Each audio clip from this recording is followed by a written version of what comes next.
it's Alec coming to you with a new YouTube video. We are out here in the shop with Turbo GMC, and we have one last big project to do to this truck. We're going to be converting it over to flex fuel with this ethanol sensor, and I'm going to show you how I install it.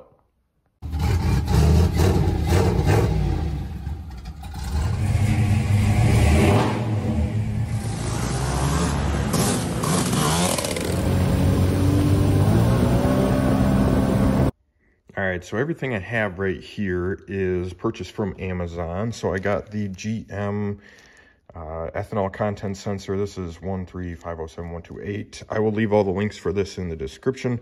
We have the harness pigtail right here, and we got two of these quick disconnect 3/8 fuel line to 6AN, and those will go on each side of the sensor. We got those from Evil Energy, and so this is what I'm going to be using today. I'm going to show you the setup on the truck really quick. So I built this Turbo GMC from the ground up, and I made fully custom 6AN and 8AN fuel lines. You can see right here, this guy is my return line. This is 6AN. This is my feed. That's an 8AN. And you can see they go up here to my Huron Speed dual 450 liter per hour pumps. And we're going to put the ethanol sensor somewhere in this line right here, or somewhere in here, or it ropes around and we got some space for it right here. So I'm hoping that I can get it at the end up in here where it goes up into this bulkhead so that I do not have to cut this line. If I gotta cut the line, not a huge deal. I can do it. Just gonna take a little bit more time. And then we're going to use this connector right back here with the red clip. I'll zoom in really quick. That is going to be how we're going to pin it into the ECM. So on a truck that has a factory evap system with the charcoal canister and all that stuff, this might not necessarily be an option for you, but this white wire right here is what we're going to send the power or the signal from the ethanol content sensor up into the ECM. And so this is already pinned into the ECM. We just need to change its location in the ECM to get it to read correctly. So I will go over that next. All right, so this is where I'm getting all my information from. This is lt1swap.com. They have the full breakout of the ECM, PCM, whatever you want to call it for these trucks. And so my truck is an 05, but it has the blue and green connectors. So in here, this page right here highlights that pin number 56 is for the flex fuel, and that is technically supposed to be a white wire.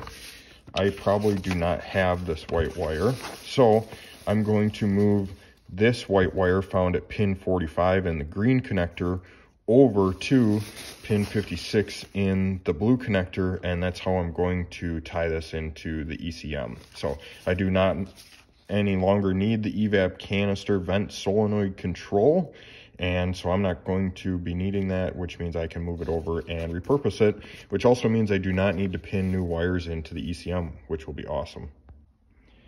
All right, well, I just ran into my first snag. I realized that my feed coming out of, or my return coming out of the top of the tank's fuel top hat is actually a male. And just like in real life, the one coming out of the tank, male, this being male, won't go in. So I'm gonna have to make a small kind of little stub of line with two straights on it basically, so that we can do male to female, and then on the other end, male to female. So little snag, but luckily I have enough extra AN line and parts and stuff like that that we will make this work.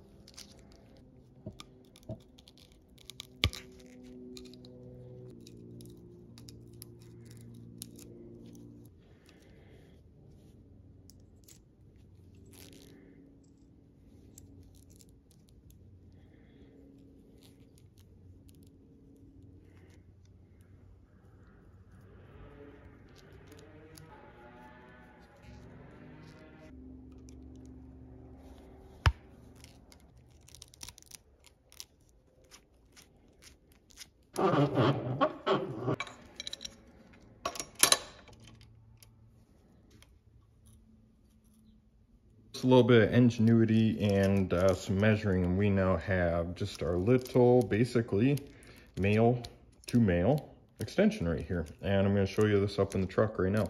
So we're underneath the truck, and this was our original line that we took off. This went straight to the bulkhead up here on the pump. Now we have our new little extension in here, and it curves just a little bit. We got our sensor right here, and we just need to put a straight on this line. We're going to trim it back just a little bit, and we're going to put a straight on there, hook her up right about there, and we will have the fuel line portion of this done. We will move on to the electrical portion. Just a quick progress update. I got some of the mundane work out of the way. So we have fender well out, tire off, started to take apart the ECM. And if you've never taken one of these apart, there are much better videos than I will fit into here. But essentially, you undo the screw on the back side, pull them out. Then you start with getting the gray cover off the top right here. You can pull the caps off. This is the blue one. I marked it with the blue mark. This is a green one. And get the green and blue caps off the bottom. And then you can start by prying off these metal guys. There's some tabs up here.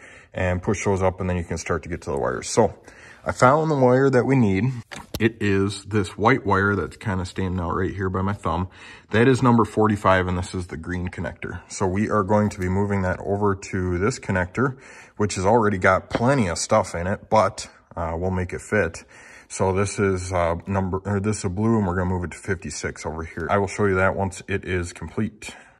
So I want to show you one thing that I'm doing really quick, just to make sure that the wire that I pulled out right here, our white wire out of our green connector, is actually the wire that's at the back of the truck. How we do this, you can see that I have a little paper clip inside that terminal connector right there. I got a wire running over to my volt ohm meter. I have this guy set up on 200 ohms. It's going to show me what I got going on here for resistance. Okay, so right now it's at OL, which means open loop. We're going to grab, got a good connection there. And on our screen, we are now not in open loop, and we're getting about 2.1 ohms of resistance here, which is perfect because my leads are about 1.9. So almost no resistance with even the extra cable we got going here. That wire is definitely the wire in the back, and this is gonna work out perfect. Got all the electrical tape off. This guy's kind of all taken apart, and you can see we have our new white wire. This is our blue connector going in number 56 there. So the way you count these over, they're all numbered on the metal piece that you pull up. So we got 60 over in the corner, 5 over would be 56 if you count number 60. So 60 is not filled, 59, 58 is the green, 57 is the orange, 56 is our new white wire. So we're gonna put this sucker back together, and I'll see you in a second for connecting wires at our ethanol sensor. So this is going really well, actually, after I got the ECM all put back together. So that red plug that was back here that I mentioned I was going to use originally, here's that connector I was talking about. This is the orange and white.